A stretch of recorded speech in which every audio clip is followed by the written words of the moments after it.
Hi guys, it's Josh, your host again from Recovery Talks 24/7. It's absolutely amazing to have you guys, all my supporters that are still listening to my every single episode that I've put out so far. It's been an absolutely amazing journey, and it's a great privilege to be able to speak to so many different people from so many different walks of life. I've just to remind you guys, I've had people that have gone through addiction, people that have suffered with their mental health, people that have gone through some form of trauma as well. So it's been really, really empowering for myself, and I'm sure it's empowering for you guys that are listening to these episodes. And before we start, guys, just to let you know that I am sponsored by an amazing debt support company called Money Wellness. Now, Money Wellness, what they do is if you are struggling with any form of debt whatsoever, and you are really, your head's in the sand and you don't know what to do, I would highly recommend it to get in contact with Money Wellness. And the only reason why I say this, guys, is I was in debt myself with quite a significant amount. And I came to a point where I was about to give up because I didn't know what to do. I gave them a call, and you know what? They were so supportive, really, really helpful. There was no judgment whatsoever, and they put me on an amazing thing called a DRO, a debt relief order. And I managed to get all my debt in order, and it's been an amazing journey ever since, being able to be debt free. So I know you guys can do it as well. So if you are struggling, do get in contact with Money Wellness. Guys, as always, I've got another amazing guest with me today, and his name is Terry. Now, Terry, we actually met on TikTok, and he actually came onto one of the TikTok lives that I was doing, and he just shared briefly about his lifestyle, what sort of experiences he went through, and we just had a great conversation, not just with Terry, but many, many other people as well. So, Terry, without further ado, thank you so much. So, how are you doing today? You okay? Yes, Josh. Thanks. Thanks for having us. It's always a Yeah. privilege to be able to come on and share my story of recovery wherever I can. I remember the TikTok episode. I felt like I come on, hijacked your little uh, Yeah. TikTok meeting, dumped all my stuff, and then left. Yeah. But that's what it's about, though, and it's great. These sort of social platforms as well. I know there's a lot of negativity out there with these social platforms, but it can be used for so much positive, and that was from when the experience that we guys had, us all as a group of a community of people that Yeah, were wanting to know about recovery, people that are in recovery, just being able to come together and express our thoughts and sort of our strengths and hopes, as we would normally say. So Terry, I don't want to take much of this time up because I really want to make it about you. I'm so eager to hear about your story, and I'm sure there's so many people that are going to be listening to this now that are just going, Josh, just please be quiet. I want to hear Terry. So Terry, can you take us back to when this is all started without, your addiction? Because you said to me prior, that you've gone through addiction yourself. yeah. Well, I guess when it all started, I'd like to say it was when I first stuck a needle in my arm, but that's just not the case. There's so much that precedes the actual uh, byproduct of addiction, which is the taking of drugs. So if I kind of regress right back to early childhood, where things could possibly have gone wrong, why it didn't work out for me, there's always this one uh, extended scenario that sticks out for me. And this is my primary school experience. So I was raised in a very loving and caring family. Okay. Mum, dad, brother, myself. It was safe, it was secure, and there was love there. I had to leave that environment to go to primary school, obviously. And I was placed in this classroom, and I was placed in with a teacher called Miss Warner. And unfortunately, she was a bit tyrannical, she was a tyrant. She would be called now abusive, that type of stuff, like an old school teacher that hadn't listened to the government policy that corporal punishment had finished, that type of thing. And so the first time I left the safety of my family environment and stepped into this new environment, it was one that was ruled with fear, anger, aggression, violence. I think you can say violence. And me, as a 5-year-old child, blonde hair, blue eyes, charismatic, full of hopes, full of dreams.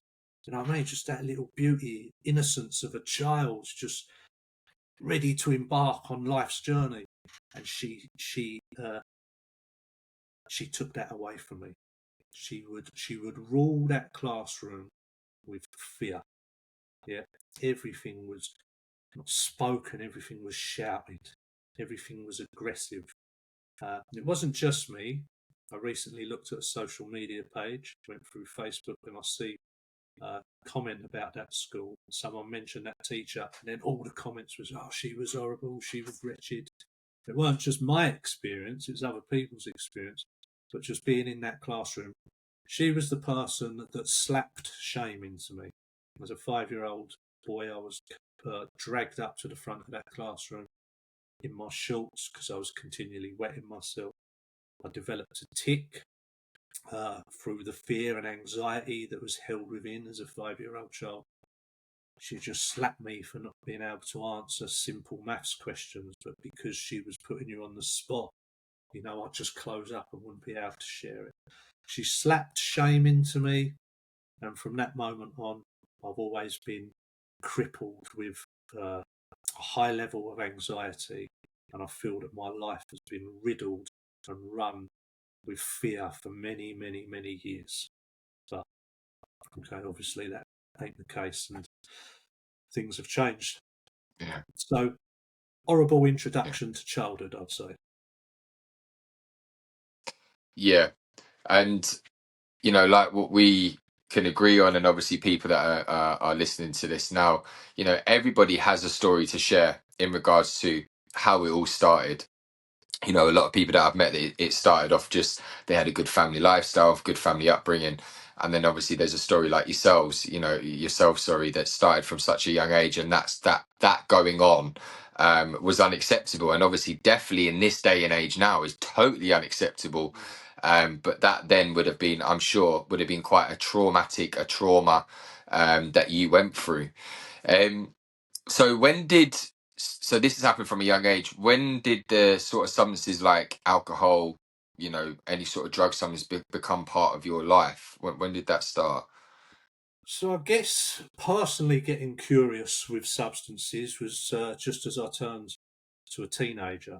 So, that experience as a childhood and then growing up with all this awkwardness about me, feeling uncomfortable in my own skin, going from school to school, peer group to peer group, it seemed to intensify. And some of your listeners might identify with this part.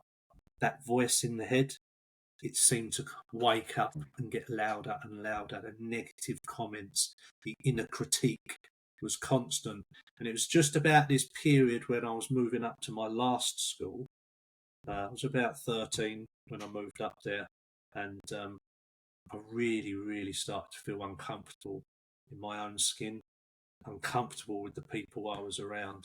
And I just remember being introduced to alcohol. So I'd had sips of it, over Christmas. The old man will give you a sip of baby sham or something like that. So there was experiences of alcohol. But my first experiences, I was out with a family member, and we went and got some Thunderbirds. I don't know if you remember Thunderbirds. I'm sure there'll be some listeners that can remember I it. do.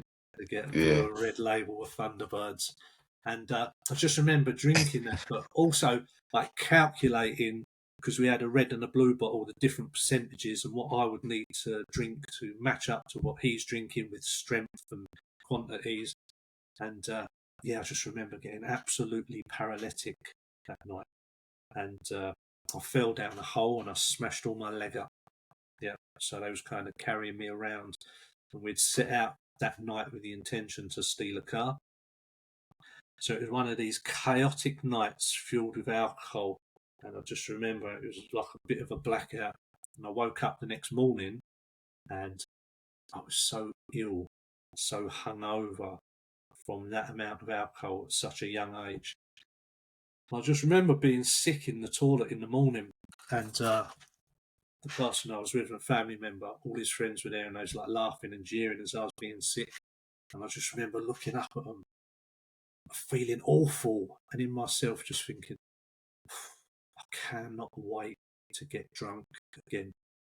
So my first experience of alcohol as a drug, was the consequences didn't matter, and the way I like to use was to seek oblivion, and that was the mission was complete if I could knock myself out of this world. So the drinking didn't carry on like that. That was just that first intense episode, and I knew I'd found something. And then from that point forward, going through my teenage years, it was as often as I could get it. It would start out the common kind of progression through drug addiction, but it was, standing outside the offie on a Friday night with about £4 in your pocket, waiting for the older boys to come along that you knew, jump on them, here, get us 4 cans of that, pack of 10 Benson and Hedges or whatever, give them a few quid, let them have a can for himself, that type of stuff, as often as I could get it. But I was thinking about this recently, but I didn't notice that in the early teenage years there was a difference as well, and I think I've shared this before on a podcast, that I lived in a place called the Isle of Sheppey, okay, and there's a place called Halfway, which is where I was from, and I played for a football team down the road called Stevedores. It was about a mile away. We used to leave the offie, walk down through the graveyard, over the fields, and to the football place, the football field. And I just remember my thirst, my eagerness to drink was not matched by everyone. There was a few people, but I remember people saying, "Oh, I had a couple of cans, that'll do. I don't want this one. I'll have it." Trying to squash the bottle to get all the cider in, etc. Things like that. So although it didn't register at the time, it was more like it got disguised as, "Oh, look at Terry's, he'll do it. He's the daft one. He'll drink it. He'll act stupid." It was because inside I knew that this stuff here really lit me up, and it gave me that confidence, it gave me that courage, it took away any residue of trauma, insecurity, anxiety. I had a group, community, they found me funny, I was part of, etc. Until I got too drunk and become annoying. But it was as often as possible little attempts at trying to get substances in my system so that I could just escape the world for small moments at a time. Yeah. And I can totally relate to that as well. And I'm sure people at home are probably relating to a lot of that as well, in regards to wanting to just go into that absolute state and you enjoy in that state, like you said, being waking up and you're like, oh, I can't wait to go experience that again. Especially being around other people that are doing the same thing as you, but then we just like to take it a little bit a lot further than a lot of other people are as well. I'm sure you could agree with that. Yeah.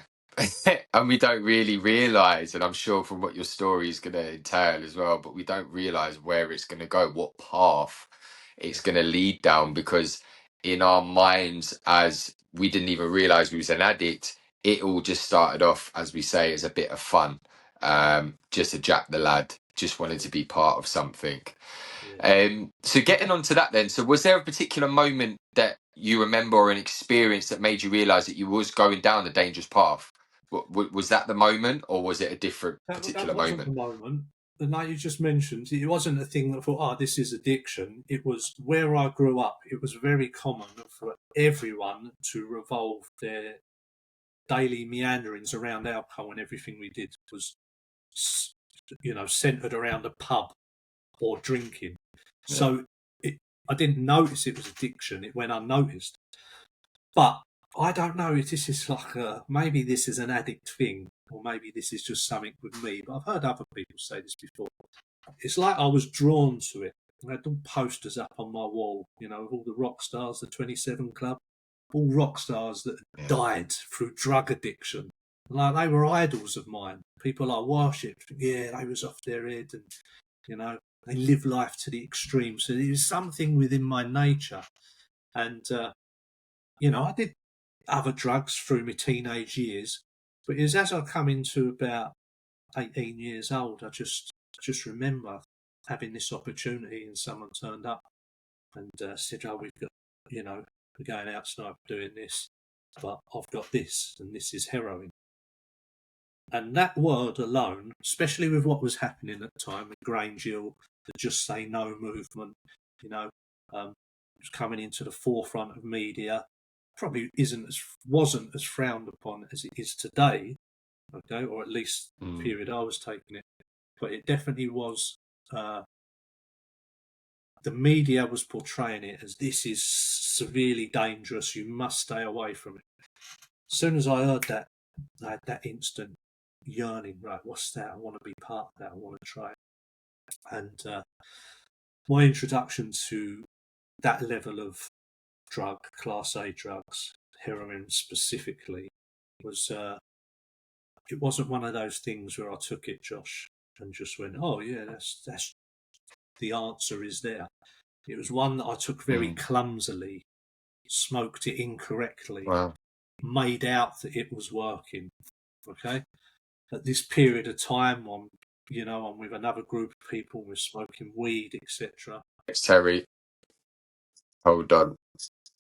Yeah, sorry, go on, carry on. Yeah, it's just recording again. Yeah, sorry, go on. Yeah, so It's right now, you can carry on. at the same time, I was kind of introduced to that, but I was in a world where I was hanging around with people. We were smoking weed. Well, it wasn't weed back then; it was puff on a daily basis, and the whole environment was one that I didn't really belong in. I wasn't good smoking puff. It used to make me feel ill straight away. It's a really bizarre environment.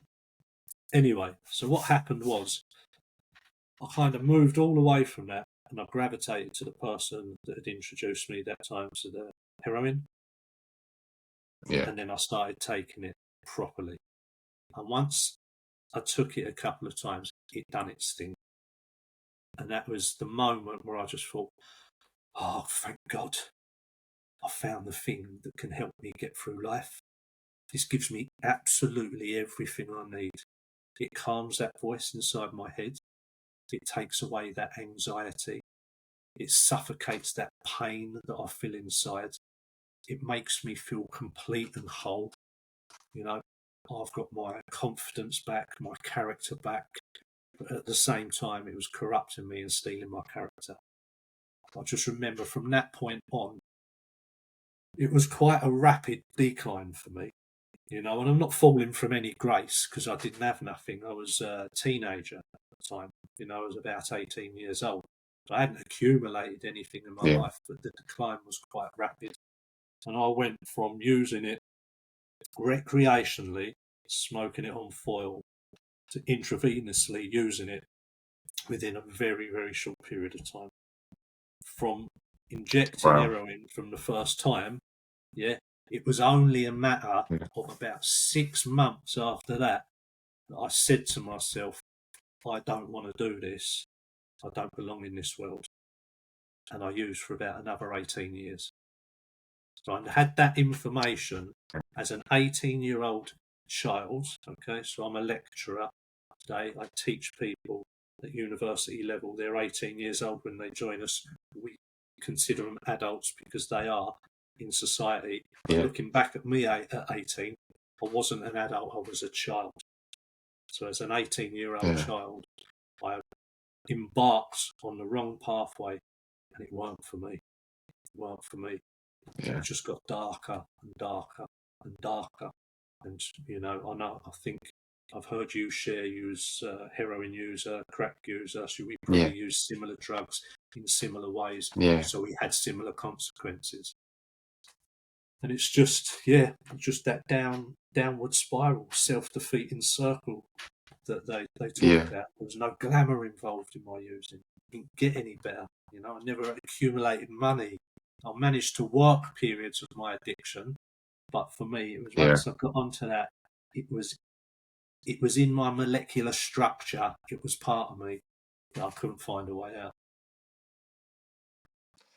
And I really appreciate you just explaining that as well, just from where it started, from when you explained about when you was a young child, a little innocent child, and obviously what you experienced from when you went into school, and the shame that was brought upon you from an older human being. And then would you have said that that had a part to play in to what made you go in and start going down the downward spiral, with getting involved in drinking heavily, then with getting involved to clumsily getting involved in heroin. Is that, would you say, if that has started from that point, from when you was young, was that more I, inward stuff that you didn't deal with or speak about?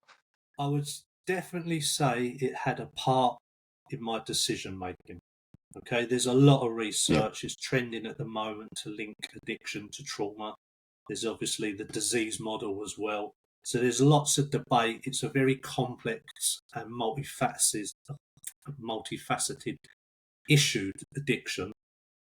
But all I Hmm. know is whatever influenced me in certain ways throughout that childhood period, I ended up as an addict. But, you know, having that fear, that anxiety, that insecurity, I always had a longing just to feel complete, to feel accepted, to be part of something, you know. And Yeah. it's something that I've felt right up to now. And I'm 12 years in recovery. I still have moments where I think, oh, I don't belong. I Amazing. don't think my peers truly accept me. I don't think they like me. They just tolerate me. I don't think I'm actually amounted to anything. I'm not part of society. I've still got all that awkwardness and that voice. It's there, and it's trying to Yeah. rip open that the mouth gag that I gave it through Mm. recovery. It's trying to tear its way through that and enter back into my world. But thankfully, I've got some tools where I can just keep it locked up in that cupboard. Tell it to Yeah. shut up and piss off. Yeah. And you've kind of like jumped a little bit further. We're definitely going to touch on what you was just explaining then about 12 years clean. That's massive. Yeah, that Yeah. is absolutely amazing. So encouraging. And people that are sitting at home that are probably sitting there going, 12 years, I don't think I'll be able to get to 12 years. They're probably sitting, all these things are going through their mind. But just hearing this story right now is definitely empowering me, and it's definitely empowering other people that are listening at home. 100%. And also, like I said, we're going to touch on this later on, but you was just briefly touching on that you're still going through stuff at the moment, Terry, as well. There's still these struggles that do pop up, and it's hard sometimes, but we'll definitely touch on that in a bit. 100%, because I would love to pick your brains on that one as well, Terry. But Terry, getting back to what we was talking about then, I'm sure you've heard of the word rock bottom, um, and I'd really like to hear from you about your version. Can you describe what a rock bottom moment looked like for you in that moment? Because I know there's moments that Mm. it's a wake up for people, and hearing about yours might really resonate with somebody that may be listening to us right now. Yeah, I'm someone that personally feels you can have a number of rock bottoms, but it was the spiritual crisis that brought me to the position where I needed to change. So there wasn't a specific thing where, I run someone over and had to go to prison and needed to change my life. My daughter was born, so I needed to change. What it was a number of things that had happened, and all these consequences had built up. So my life was absolutely chaotic. Yeah, I wasn't Yeah, washing. My clothes were filthy. I wasn't eating. I was going around the back of Greg's, eating out of bins when I could. Um, yeah, Shoplifting, arrests. It really was the existence of a street level junkie. And it just wasn't getting any better. Just wasn't improving in any way, shape, or form. What happened though is I was getting the drugs, I was getting the yeah, needle to register, I was plunging that stuff into my veins, and it stopped working. And what I mean by that is it took away my withdrawal symptoms, but it left the pain there inside. yeah, And it was at this point where I thought, it's not doing it. It's not a solution anymore. It just is not touching that stuff. I am in constant pain. You know the pain I'm talking about, and hopefully there's some listeners, or not hopefully. Unfortunately, there'll be listeners out there that know that pain I'm on about, that we're trying to quieten through substance abuse, and it stopped doing it. I had no other avenue other than to seek some form of recovery or go down the other two routes, which was long-term imprisonment or suicide. Okay, and then something else happened at the same time. Is my mum and dad, they stopped enabling me. I remember a phone call with my mum. No, not a phone call. I'd been over to France again, pouncing off them, trying to get clean on their settee. I promise you I'll get clean. Just give me 2 weeks on the settee. And they said, Terry, look, we absolutely love you with all our heart, but we cannot do this anymore. Right? And I knew at that moment, I knew they loved me, but I knew I had no one that was going to co-sign my bullshit. And it was a decision I had to make. The drugs weren't working, so I had my 3 options: seek recovery, kill myself, or just go full out and see what happens, see if I end up in jail. Luckily, I must have had enough sense about me, or something intervened, directed me to the recovery solution. And then I was able to kind of embark on that. But it's, I mean, that in itself was a bit of a challenge. I don't know how you got clean, Josh, but for me, I used the drug services quite a bit. And behind closed Yeah. doors, they'd made an agreement that if Terry truly does want recovery, because I was going to him, you've got to get me out off Sheppey. I can't be here. I need to get off here. I need to go to a treatment centre and I need to relocate. Right? They're my 2 decisions. Behind closed doors, I was saying if Terry definitely wants to do that, if he's 100% that is his goal, then he will meet our milestones we put in place for him. And I did, kind of, I do a drinking diary, the drinking diaries, where you have to Yeah, evidence I've heard of that drinking. before. Yeah. So instead of saying I Yeah. have 12 cans a day, I would just write I'm having eight cans a day, which I wasn't, but you just write it on a piece of paper and it looks good in their eyes. And I did try some things, and I went to some of their day courses and that, and they was able to get me off Sheppey and get me into a treatment centre. And we spoke just before we went live here about the importance of treatment centres in people's recovery, in their road to recovery. There's many ways to recover, many routes you can take.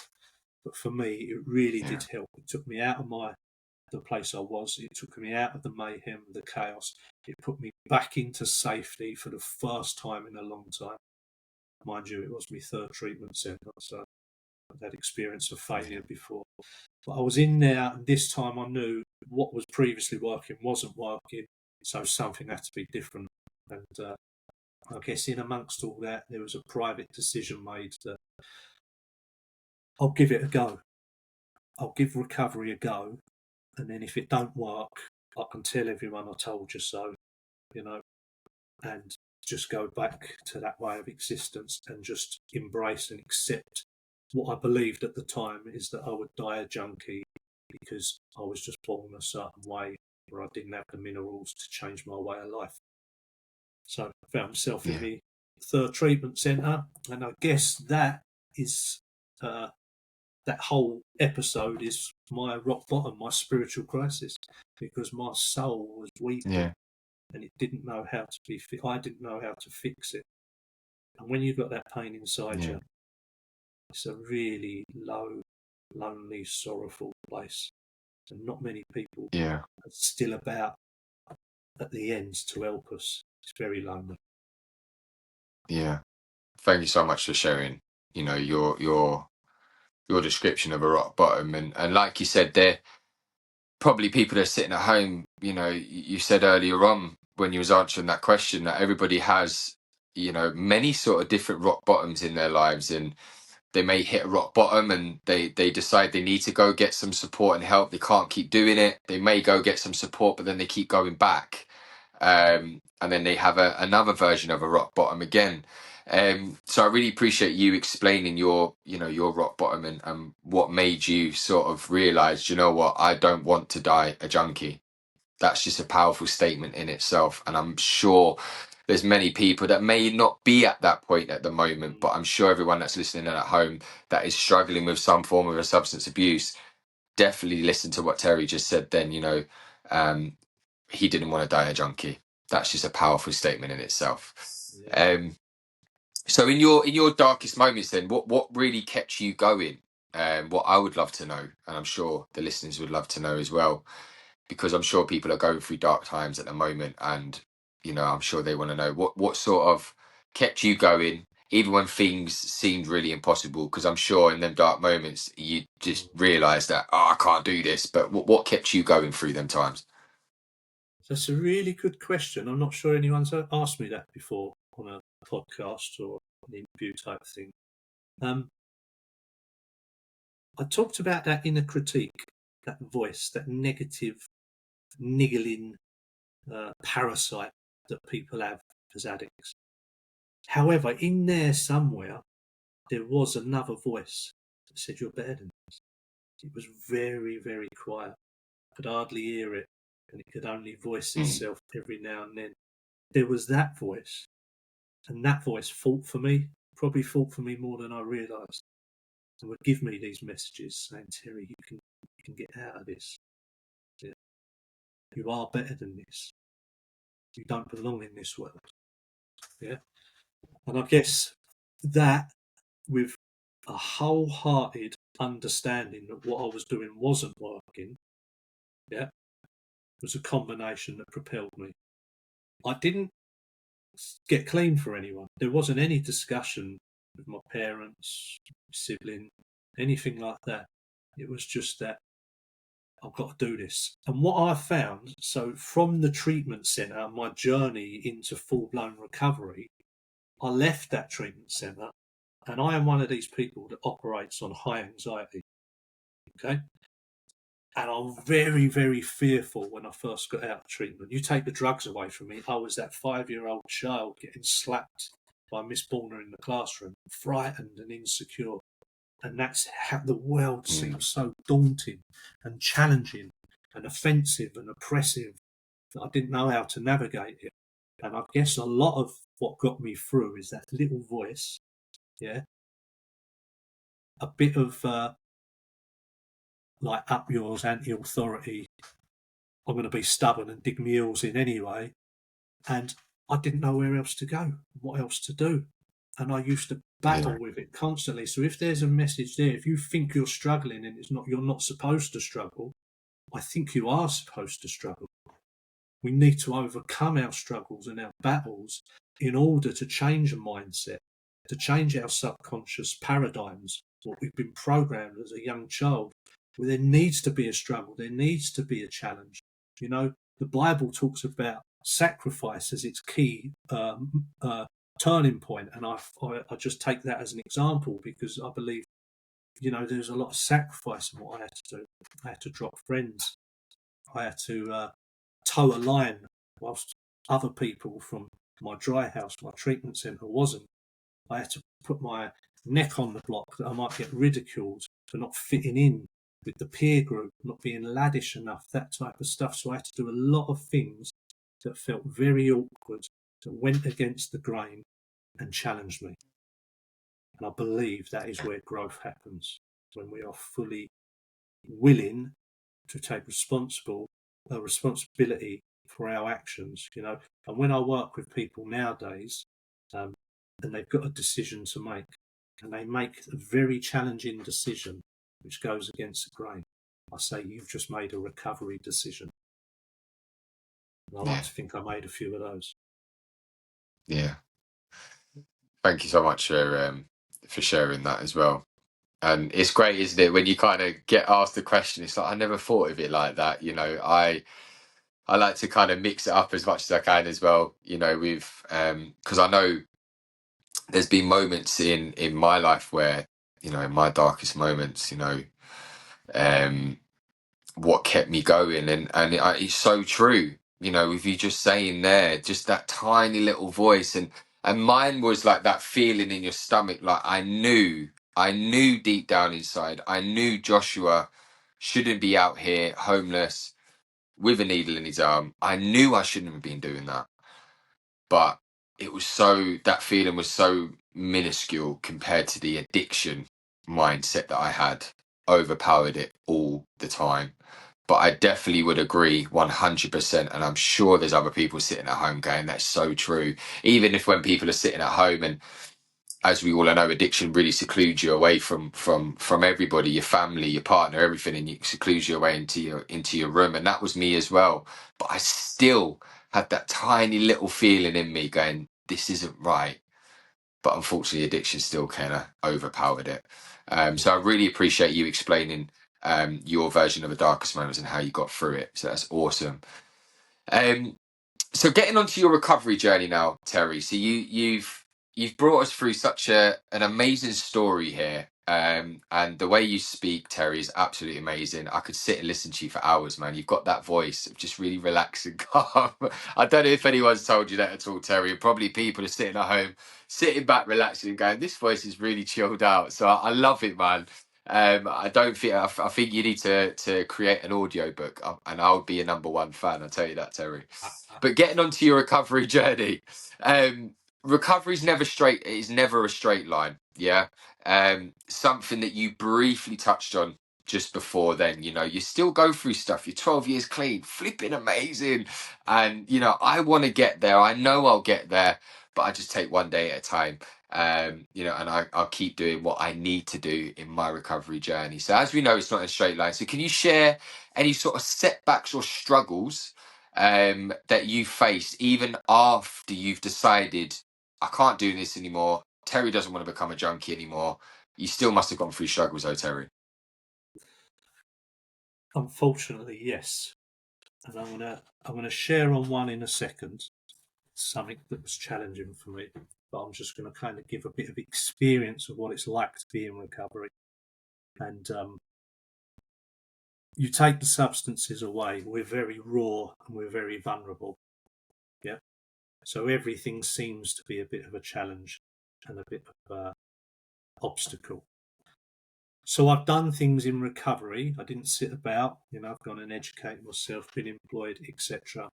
And I have these moments where I just feel completely overwhelmed with everything. I explain it like this at times. At times, I can be talking to someone I know, and I've known this person for a very long time. Yeah, a friend. And halfway through the conversation, my head goes, "Oh, you feel really awkward." And then it kicks in again. It goes, and now he knows that you're really awkward.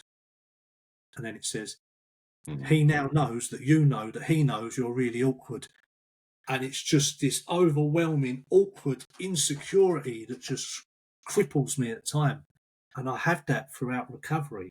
Now, that process, that's just a scenario I gave, that would, whenever I felt like that, I used to feel a lot of shame. Yeah. That cringy kind of feeling when you want the ground to swallow you up. And I would just avoid that feeling and use every time. So it happens to me in recovery. That's just an example. There's lots of other things that happen where I feel ashamed or embarrassed, or I get angry and I act out on the anger and regret it. All these Mm. little things that happen, and they can be seen as setbacks in my recovery, or they can be seen as growing experiences. But what I take from them is they are not defining me as a person. My whole recovery defines me as a person. They're just moments within my recovery where I feel awkward and things don't go right. So if you took away my addiction and put me into society, I would just be another person amongst everyone else that has those same experiences. The difference is a lot of those people can go and use, they can take drugs recreationally, they can do a lot of things I can't do because when I take drugs, it don't work. So I believe that some of the struggles I have are natural things. I'm just not managing myself well at that moment. I might not be spiritually intact. I might be acting on old behaviours, and therefore I let my guard down. The voice comes back in, and I just have awkward moments. And I think that's a natural process. So that's just something I live with. It's got so much better. I say it's like that, like recovery. It's up and down, and then over the years, it's kind of levelled out a bit, and it's not so often. However, I have been up against things that would normally floor someone. and they would have definitely taken me out of the game. And one of those experiences was when I was about, must have been about 5 years clean. And at that stage, I'd met my wife. We had our daughter. We're both in recovery, and everything's going well. Early recovery, everything's great. Pink fluffy cloud, hopes and dreams. New baby, new. My daughter was about 2 at the time, so we're doing everything. Recovery baby. Everything was going as it was supposed to, as recovery promised. And then we had our son. Now, my daughter was born at home, so we said we'll have our son born at home as well. So on their birth certificate, it will say the same address. Simple as that. There's no other thought behind it. It wasn't a major decision we dwelled on. However, when it came to the time for my son to be born, the midwives were there. My wife went into labour, and just at that point where my son was supposed to come into the world, I could see the midwife's face and something didn't look right. And I just remember her looking at her partner and shouting, "Breach! We've got a breach!" Okay? And somehow, I don't know to this day how, my son had turned. So instead of coming out head first, he was coming out feet first. It was really difficult for him to come out. And because they didn't have no tools with them, no equipment, nothing, my wife, it's not good when I picture it in my head, it's a very tormenting night. My wife was pushing with all her might, but our son's head was stuck and they couldn't get him out the birth canal. And he was starved of oxygen for about 28 minutes. I think it's something like that. And I think for a fully grown adult, 5 minutes without oxygen, you're in trouble. Something like that. This is 28 minutes. He suffered with something called hyperischemic encephalopathy, which is no oxygen to the brain. They managed to get him out. And I remember they took this baby. My son's name was Jacob. They pulled him out. And he was very limp, and they held him in one hand because he was so small and fragile. They took him over to the side, and they worked on his heart. And they said, "We've got a heartbeat. We've got a heartbeat." At that moment, I was just filled with hope, and I thought, "Oh yes, there's a chance here. There's a chance." They rushed my son off to hospital, and they rushed my wife off to hospital, and then I followed in an ambulance myself. We went to St Michael's Hospital in Bristol, into the NICU unit, the neonatal intensive care unit. We was there. My son was the poorest baby on the ward, and they tried all this novel equipment to kind of reduce his body temperature, to work on him, to give him the oxygen and everything. And they kept doing MRI scans on him. They said, the brain's getting worse. It's not improving, it's progressively getting worse. Your son is severely ill, and the level of its damage is very, very severe. And, you're asking two people in recovery, early recovery, to make decisions whilst they are absolutely broken. Yeah, they've got family around them, they've got fellowship members attending the bedside of their son. There's love and support there, but you can't, it's just too much. It's just too much. So a decision was made where we said we're going to let our son see if he can breathe. And everyone left us. It was my wife, myself, and we took him off the instrument. I held him in my arms, and the tubes come out. My wife clung on to me, and I don't think he even took a breath, Josh. He just went, died in my arms, and I was about 5 months clean. And I spoke about this for a while. It destroyed me. It destroyed me. Yeah. It destroyed my life. I believe that would destroy anyone. Take away addiction. Take away that, just a normal parent in this world, it would destroy them. Definitely did us. That was worst time of my life was addiction. Darkest time of my recovery was losing my son. The difference is I had no hope in addiction. When I lost my son, I had hope. Didn't know it at the time. It took other people in recovery to tell me there was life after this. And in 12-step recovery, it was my sponsor at the time. He's the only person that said this to me, and he said, "You do know you can stay clean through this." It's something so simple. And I forgot that that's what I had to do. Non-addicted people don't have to think about that stuff. They could go home that day. They could have a glass of whiskey. They could smoke a joint. They could use recreational drugs. I had to stay clean. And that in itself has been a whole challenge. You asked me, is recovery difficult? Yeah, at times. At times. Is it worth hanging in there for? Absolutely. I would say myself and my wife, if you see us today, and I'm sure friends of ours would support this, we are people that you would say, God, they've healed from that really well. The pain is still there. Anniversary gets us. October the 15th was National Pregnancy and Infant Loss Awareness Day. We went to a Remembrance Day. It brought the stuff up. If anyone ever dies, I think of Jacob. So it's difficult, but we've healed. I know people from my childhood that lost children and they didn't heal. They just went into drugs. Today, they're still chaotic. They say time is a great healer. I personally don't believe that. What I believe is what you do with your time will determine the level of healing. What I did is I got vulnerable, I cried, I got angry, and I looked at other people having kids and think you shouldn't have them. I'd done everything. Every emotion came out. Yeah, I started a remembrance service for him every single year. You know, I got involved with a charity as a trustee with a charity called Towards Tomorrow Together that helped with Jacob and helped us and helped my daughter. And one of the biggest things I do is I do fundraising for another charity called Cots for Tots, and I raise money in my son's name under the hashtag honouring Jacob. And what I do is I climb mountains. So every time I climb a mountain, I travel. Everywhere I travel, I take my son's ashes.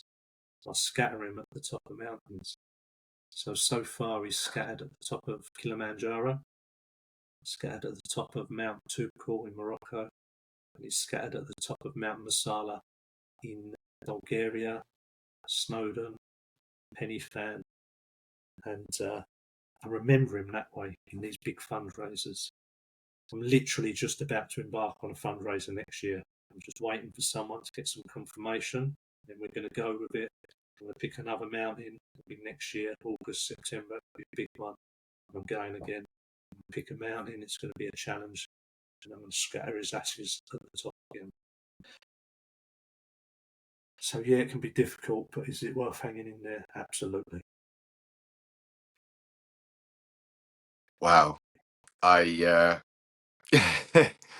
getting emotional now, and that's yeah, that was powerful. Thank you so much, Terry, for just getting vulnerable there and really opening up about, you know, a particular situation that you went through, that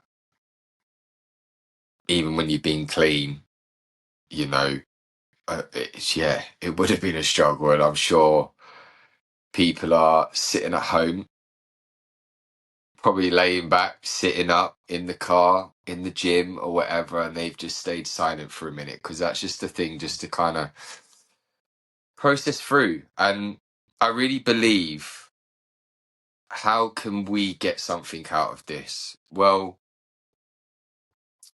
the most amazing, empowering, positive thing is that you've stayed clean through all of that.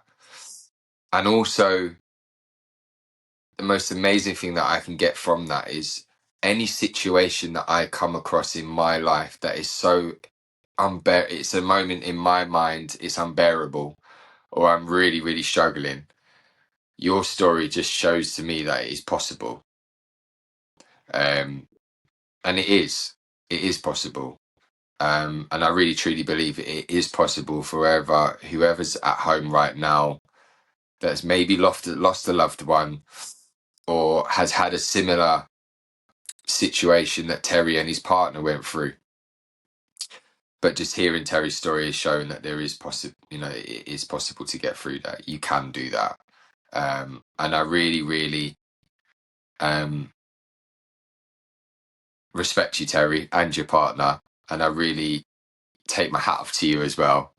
And it is a great encouragement. And I'm sure there's going to be so many other people that you have come across or that you are going to come across in your life in journey of recovery. That story is going to bless and encourage so many people. Definitely your son's going to leave a great legacy because your son's encouraged me to keep going, just through your story in itself. Let's be real. It's massive. It's great. And you're using it in such a positive way as well. You really are. And to hear what you're doing, going into all them different mountains and doing that stuff, it's massive. Amazing. So thank you so much, Terry, for that. So looking back now at your life, so what surprised you the most about yourself as you went through recovery? So is there any qualities that you didn't know you had? So, we kind of go through all this madness and we don't really know who we are. When people say, oh, you've got a good talent, or you've got a gifted, and you're like, you don't even acknowledge that. But when we now have become into this journey of being clean, we're experienced recovery, and then all these sort of things, you start to realize that, we have got these gifts and talents. So, yeah, can you kind of explain that for me, for your part? Yeah, absolutely. I honestly did not think much of myself, suffering with low self-esteem and low self-worth. I didn't really think I'd amount to anything. And what I've learned in recovery is that I can be quite gifted in many areas. You mentioned earlier you've got a good voice to listen to. I have heard that before. I've trained myself as a recovery coach and an addiction hypnotherapist, and I work with people, and that's some of the feedback they get. To be able to work with people with empathy and compassion, do some form of inquiry to see what's going on with them, and to give some wisdoms. I'm just Terry, the junkie from Sheppey, but yet here I am, imparting wisdom or helping them Yeah. find their own wisdom. I didn't know that was within me, and I believe that's a very good trait that I have, something I've developed, a skill I've nurtured over the years to be able to be in a position to help people. Yeah. Like I said, not being able to think I'd go anywhere. I made a decision in early recovery, which was a right bizarre one. I said I was going to go and educate myself. So I damaged my shoulder right at the end of my using, broken and pins in it and stuff. And when I come into recovery this last time, I said, I'm not going to do all that manual labour because of my shoulder. I'll educate myself, right? Now, mind you, I can read and write, but I didn't come away from school with fantastic grades. I went and done resits after my GCSEs and didn't really pass them either. So there was nothing there. So I've had all these years away from education, and I went back to university. I put myself into university. So I was 37 Wow. years old or something when I turned up at university. I was one of two mature students sitting amongst all these young adults and trying to navigate my way through it. And I didn't realise that I had that resilience and robustness and resourcefulness within that I could see my way through to a degree. And and I managed to get myself a degree in forensic science, which is a weird topic to choose. I don't know where it come from. I think the thinking behind it was forensic science was related to crime, and I had a little bit of experience with crime. So I managed to educate myself, get a degree in forensic science, go on to do a master's degree in forensic science, and then I hung around long enough until the university employed me. So now I teach forensic science at the university I attended for all those years. And Wow. yeah, I didn't think I'd amount to anything.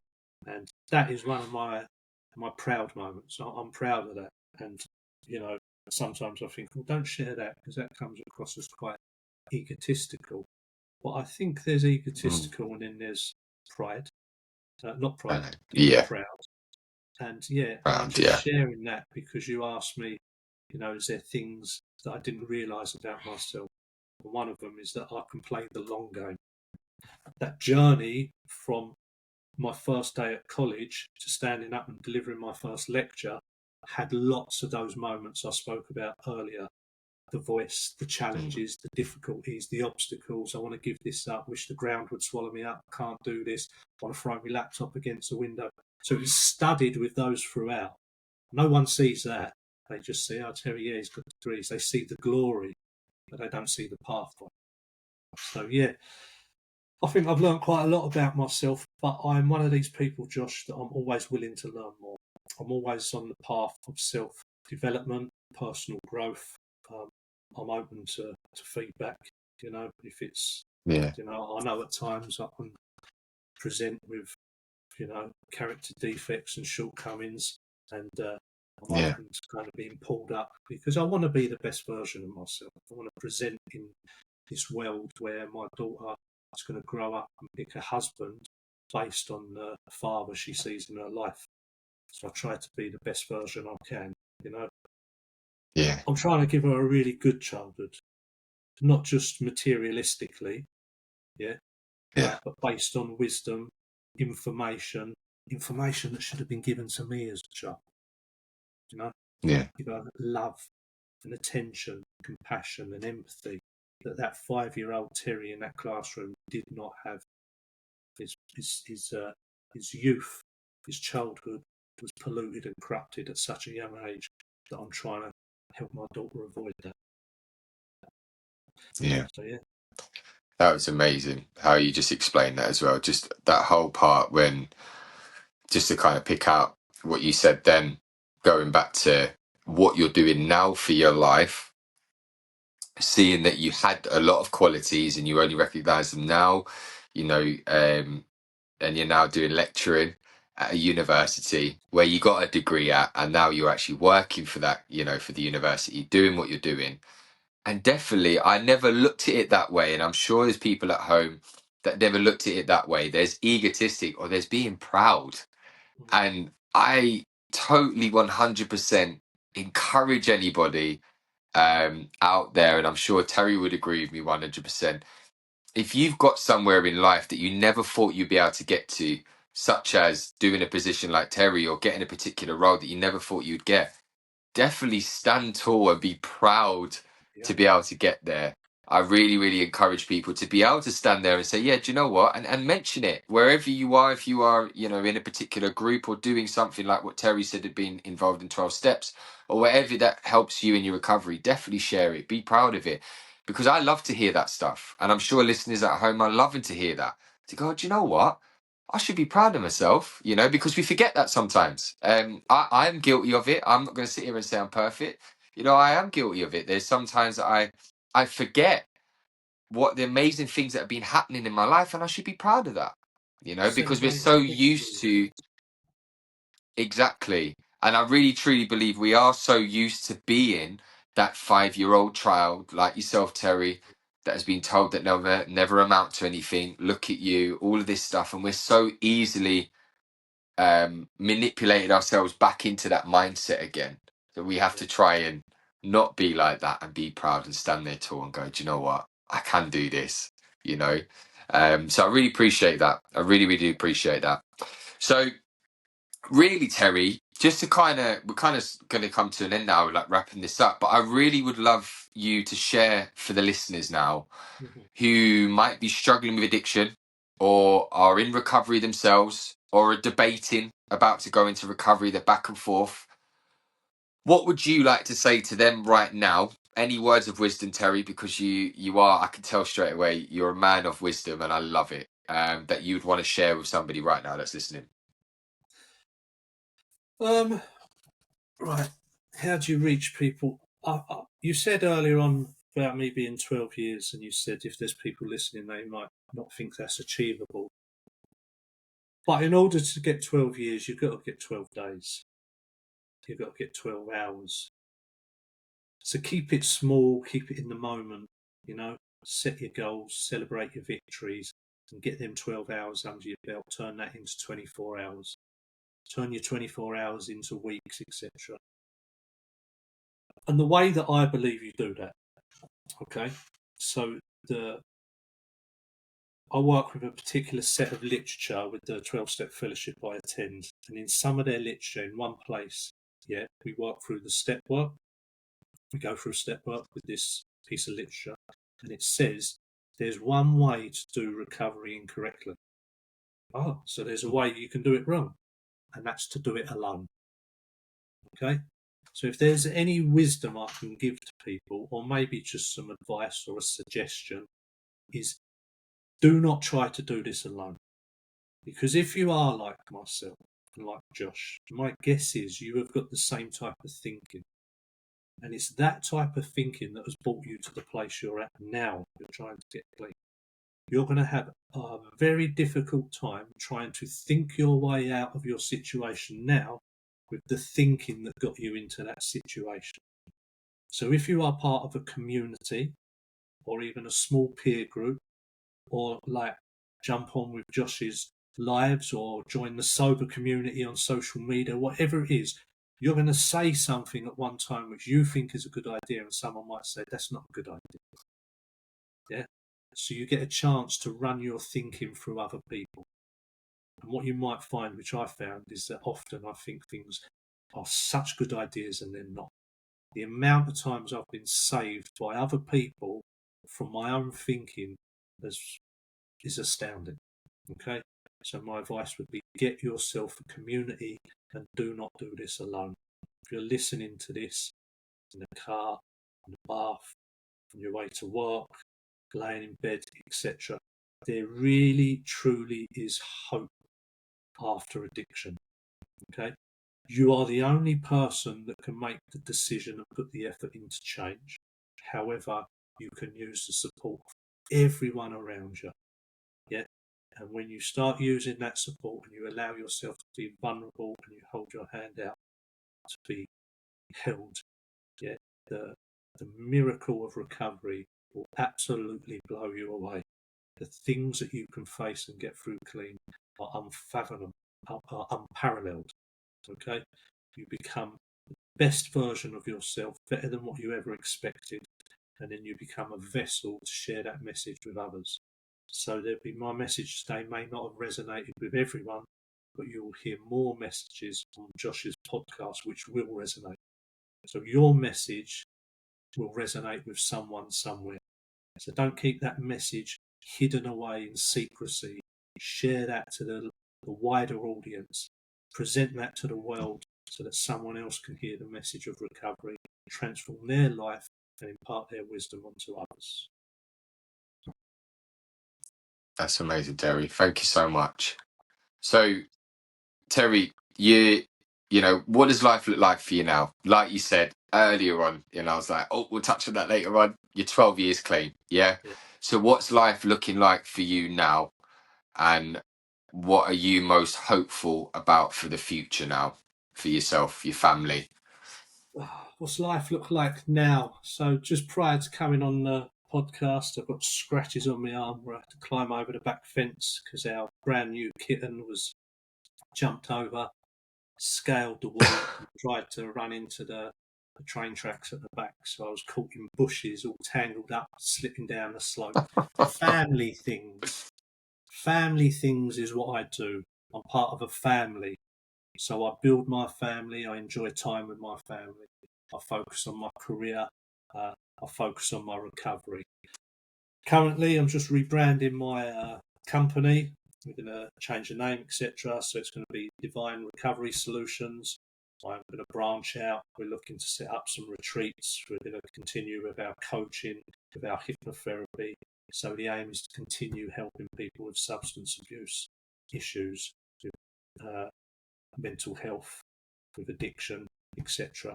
So the future is about looking after myself, my family, and helping others. That's amazing, Terry. Awesome. And lastly, what's your message to anyone that's listening who might feel like recovery is just too hard or even impossible? What would you want to say to them right now? Well, it is hard, but it's definitely not impossible. Okay, so it really will come down to your grip on your way of thinking and your behaviours. So, unless you're willing to go within, always believe the work is within, go within and look at how you behave, how you act, your belief systems, your opinions, your values on certain things. They may be false, they may be incorrect. These might be beliefs you've held from a young age. Okay, go within, challenge the narrative, yeah, and find out what is true. Okay, so it might be hard, yes, but it's definitely not impossible. Recovery is 100% impossible. You've got myself and Josh here, who are evidence of that. Reach out, Awesome, Terry. ask for help. Reach out and ask for help.